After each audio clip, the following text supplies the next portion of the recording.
Let me begin with a simple question. If the majority of society believes something is right, does that automatically make it just? History suggests otherwise. There was a time when society believed women should not vote, when caste discrimination was considered normal, when interracial marriage was illegal in several countries, when homosexuality was criminalized and treated as immoral. In all those moments, society was certain, but society was wrong. So, who corrects society when its morality fails? This is where a powerful idea enters the conversation.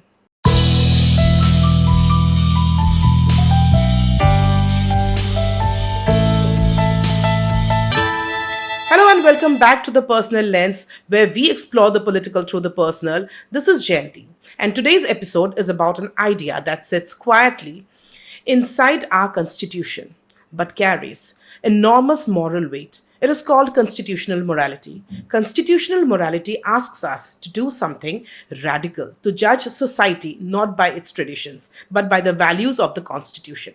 In other words, even if society is comfortable with injustice, the Constitution is not. Today's episode is about that powerful tension, the tension between social morality and constitutional morality. Because sometimes progress does not begin in society, sometimes it begins in the Constitution. And sometimes the Constitution demands that society catch up. So, what is constitutional morality? The phrase constitutional morality was famously articulated by Dr. B.R. Ambedkar during the Constituent Assembly debates.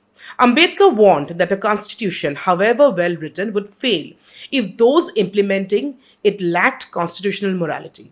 He explained that constitutional morality means a commitment to the core principles of the Constitution: liberty, equality, fraternity, and justice, even when these values conflict with the prevailing social norms.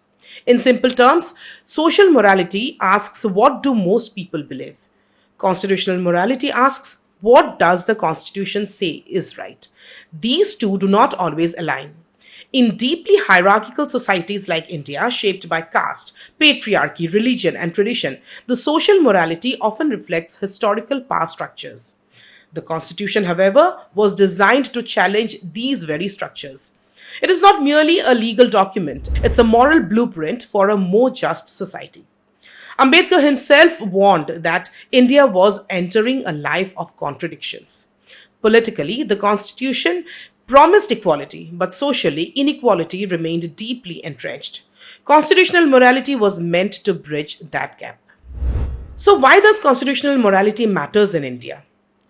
India is an extraordinarily diverse country, different religions, different castes, different languages, different customs. If governance relied purely on majority sentiment or cultural norms, minorities would constantly be vulnerable.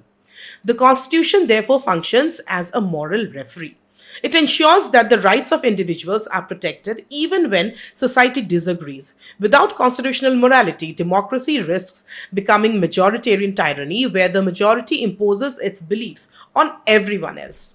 Constitutional morality reminds us that democracy is not simply ruled by numbers, it is ruled by principles. Principles that protect dignity, principles that ensure equality, principles that place individual rights above popular prejudice. Now, to understand this conflict, consider the difference between tradition and justice. For centuries in India, untouchability was socially accepted. It was embedded in religious texts, social customs, and everyday practice. But when the Constitution came into force in 1950, Article 17 abolished untouchability. Did society immediately accept this? No.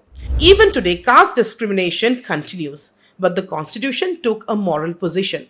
It declared that social morality rooted in caste hierarchy was incompatible with constitutional values.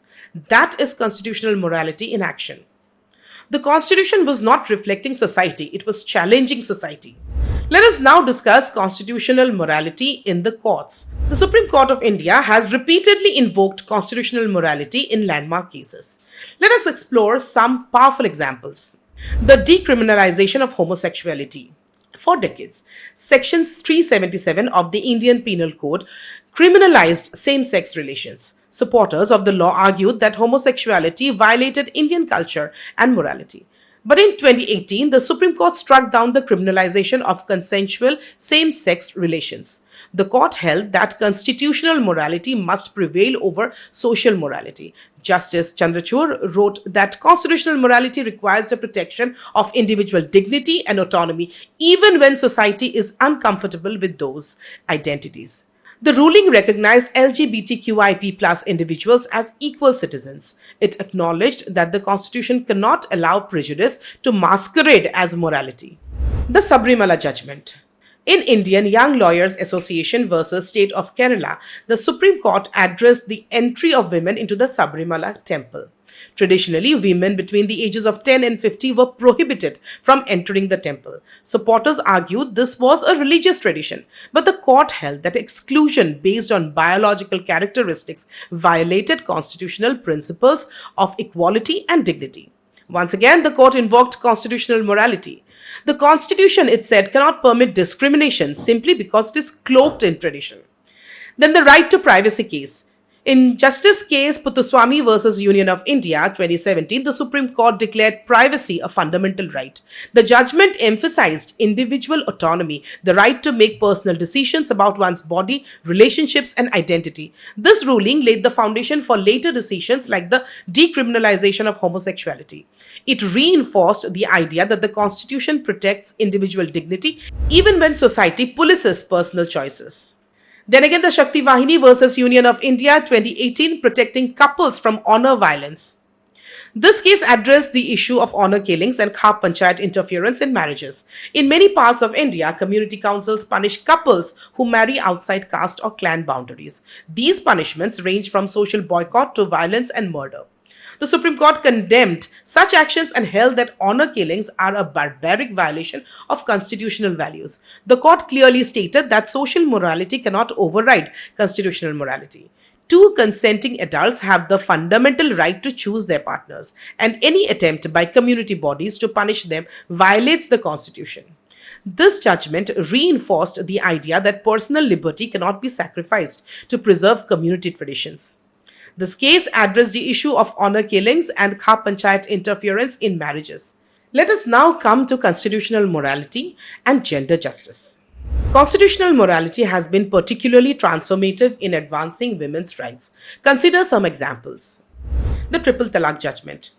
In Shairawano versus Union of India 2017, the Supreme Court declared instant triple talaq unconstitutional. The practice allowed Muslim men to divorce their wives instantly by saying talaq 3 times. The court ruled that such practice violated constitutional principles of equality and dignity. Again, constitutional morality was used to evaluate a long-standing social and religious practice. Adultery law struck down. In Joseph Shine versus Union of India, the Supreme Court struck down Section 497 of the IPC, which criminalized adultery. The law treated women as the property of their husbands. Only men could be prosecuted for adultery, and only if the husband of the woman complained. The court held that the law was patriarchal and violated constitutional values. Justice Chandrachud emphasized that constitutional morality rejects the notion that women are subordinate to men.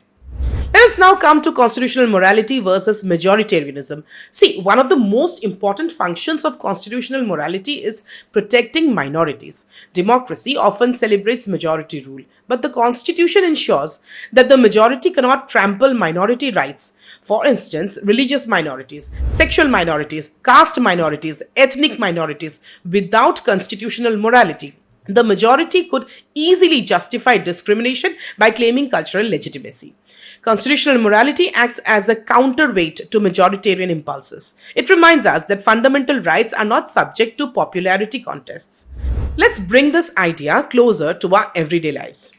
Constitutional morality is not confined to courtrooms. It shapes ordinary experiences. When a woman chooses her own partner despite family opposition, she invokes constitutional morality. When an intercaste couple marries despite social backlash, constitutional morality stands with them. When LGBTQIP+ individuals assert their right to love and exist openly, constitutional morality protects them.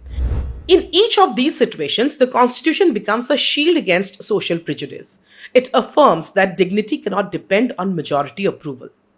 But of course, constitutional morality faces resistance. Laws may change faster than social attitudes. Courts can deliver progressive judgments, but implementation remains uneven. Consider honor killings. Intercaste marriages remain dangerous in some regions. LGBTQIP plus individuals still face discrimination despite legal recognition. This reveals an uncomfortable truth. The Constitution can guide society, but it cannot transform society overnight. Constitutional morality must eventually become social morality, and that transformation requires education, dialogue, and activism. Dr. Ambedkar warned that constitutional morality is not a natural sentiment, it must be cultivated. He feared that India's hierarchical social structures might undermine constitutional values. His words remain deeply relevant today.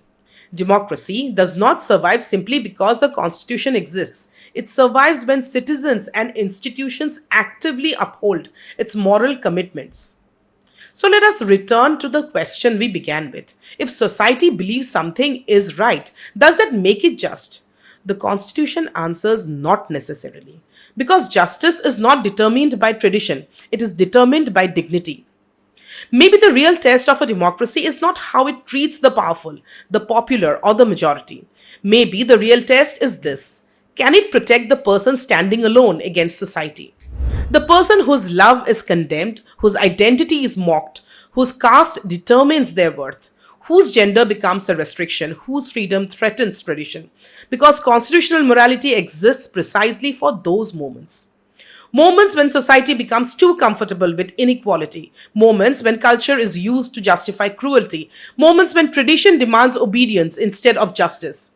And this is what makes the Indian Constitution extraordinary. It was never meant to merely preserve society as it existed.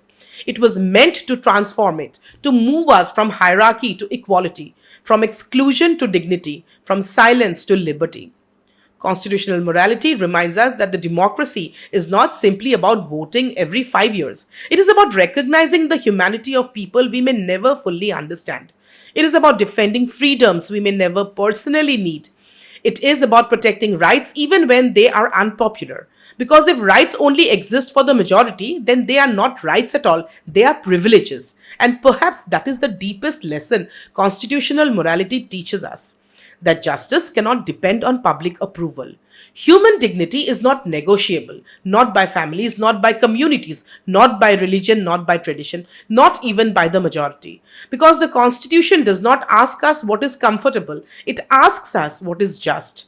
And sometimes being constitutional means having the courage to stand against the crowd, to choose equality over custom, liberty over control, dignity over prejudice. And maybe that is why constitutional morality feels so radical, because it forces us to confront a difficult truth: that some of the greatest injustices in history were once considered normal. And if we are not careful, the injustices of today may also hide behind the language of culture, honor, morality, and tradition. The Constitution asks us to question that, to think deeper, to become better, not perfect, but better.